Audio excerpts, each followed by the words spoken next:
नमस्कार, आप देख रहे हैं रियल टुडे। देश दुनिया की बड़ी खबरों में आपका स्वागत है। मैं अंजना। आज के मुख्य समाचारों में बात करेंगे, लेकिन मुख्य समाचार की ओर बढ़ने से पहले एक नजर सुर्खियों पर। कांग्रेस के लिए फिर सिरदर्द बने नवजीत सिंह सिद्धू। लोकसभा चुनाव को लेकर उठाया बड़ा कदम। पहले चरण की वो सीटें जो तय करेंगी 2024 की तस्वीर। वोटिंग को लेकर मौलाना अरशद मदनी ने की ये अपील। आज हो रहा पहले चरण का मतदान। हैदराबाद में बीजेपी कैंडिडेट का मस्जिद की तरफ इशारा और मच गया बवाल। भड़के ओवैसी। गलती कर फंस गए हार्दिक पांड्या, लगा जुर्माना। जाने मुंबई इंडियंस के कप्तान से क्या हो गया। ये तो थी सुर्खियां। अब चलते हैं बड़ी खबरों की ओर।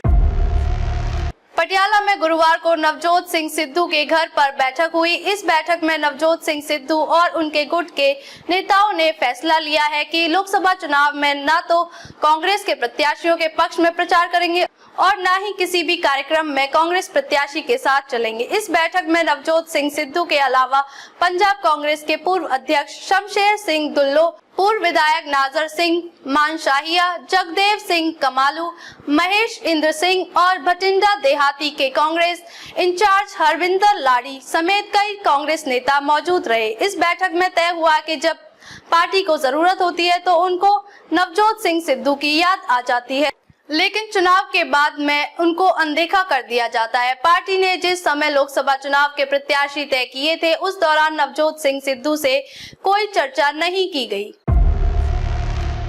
पहले फेज की वोटिंग से ही काफी हद तक 2024 की तस्वीर साफ हो जाएगी। पहले फेज में बीजेपी के लिए अपनी सीटें बचाए रखने की चुनौती है, तो कांग्रेस को अपनी सीटें बढ़ाने के साथ साथ सहयोगी दल डीएमके के प्रदर्शन को बरकरार रखना होगा। लोकसभा चुनाव के पहले चरण की 102 सीटों पर मतदान हो रहा है। ये लोकसभा सीटें 21 राज्यों और केंद्र शासित प्रदेशों की हैं।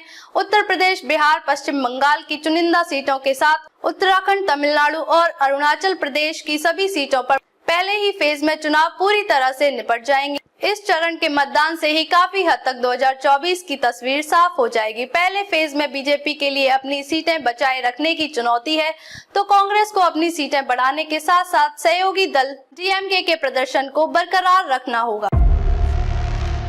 लोकसभा चुनाव 2024 के लिए आज पहले चरण का मतदान है। 21 राज्यों की 102 लोकसभा सीटों पर वोटिंग शुरू हो चुकी है। वोटिंग को लेकर मौलाना अरशद मदनी ने खास अपील की है। उन्होंने कहा कि आपका वोट बहुत कीमती है। सेक्युलरिज्म, संविधान और लोकतंत्र की रक्षा के लिए लोगों को 100% वोट करना चाहिए। उन्होंने कहा कि वोट एक अमानत है और इसका सही इस्तेमाल हमारा संवैधानिक अधिकार है। मदनी ने कहा, वोट देना इतनी बड़ी खुदा की नेमत है कि आप हिंदुस्तान को तरक्की की ओर ले जाना चाहते हैं कि आपको वोट देना पड़ेगा। हर आदमी को वोट देना चाहिए, चाहे वो किसी भी समाज का इंसान हो, किसी भी मजहब का आदमी हो। अगर वो अपने वोट को घर में बैठकर इस ताकत को खो देता है तो मैं समझता हूँ कि वो इस मुल्क का वफादार नहीं है।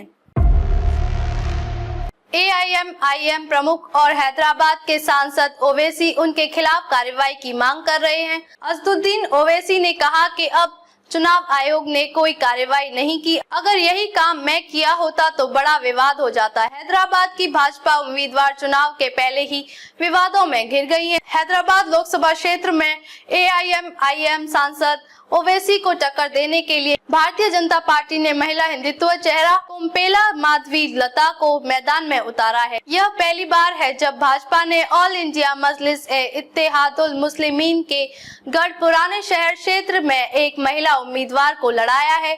भाजपा ने जब से इन्हें उम्मीदवार बनाया है, पार्टी माधवी लता के प्रमोशन में लगी हुई है। वह लगातार हिंदू मुस्लिम को लेकर बयानबाजी कर रही हैं और सांसद असदुद्दीन ओवैसी और मुसलमानों के खिलाफ बयान दे रही हैं। मुंबई इंडियंस को पंजाब किंग्स के खिलाफ जीत तो मिल गई। उस जीत के बाद कप्तान हार्दिक पांड्या खुश भी बहुत हुए, लेकिन खुद को जुर्माने से नहीं बचा सके। हार्दिक पांड्या पर जुर्माना लगा किंग्स के खिलाफ मैच में हुई बड़ी गलती के चलते लगा है। ये गलती वैसे तो पूरी मुंबई इंडियंस टीम की रही, लेकिन हार्दिक पांड्या कप्तान थे तो वे नप गए। उन्हें पंजाब के खिलाफ मैच में स्लो ओवर रेट के चलते 12 लाख रुपए जुर्माने के तौर पर देने पड़े। मुंबई इंडियंस, जिसे पिछले मैच में अपने घर में सीएसके के हाथों हार का सामना करना पड़ा था, उसने 18 अप्रैल की शाम पंजाब किंग्स को उसके नए घर मुल्लानपुर में हरा दिया। जीत का अंतर हालांकि सिर्फ 9 रन का ही रहा, पर वो मुंबई इंडियंस को 2 पॉइंट्स दिलाने और पॉइंट्स टेबल में थोड़ा ऊपर खिसकाने वाले साबित हुए। ऐसे लगे समाचार कमेंट करके जरूर बताएं। वीडियो पसंद आया हो तो लाइक कीजिए। देश और दुनिया की बड़ी खबर के साथ अपडेट रहने के लिए चैनल को सब्सक्राइब करें। खबरों में अब तक के लिए बस इतना ही। फिर होगी आपसे मुलाकात कुछ ऐसी ही खबरों के साथ। तब तक के लिए नमस्कार और देखते रहिए रियल टुडे।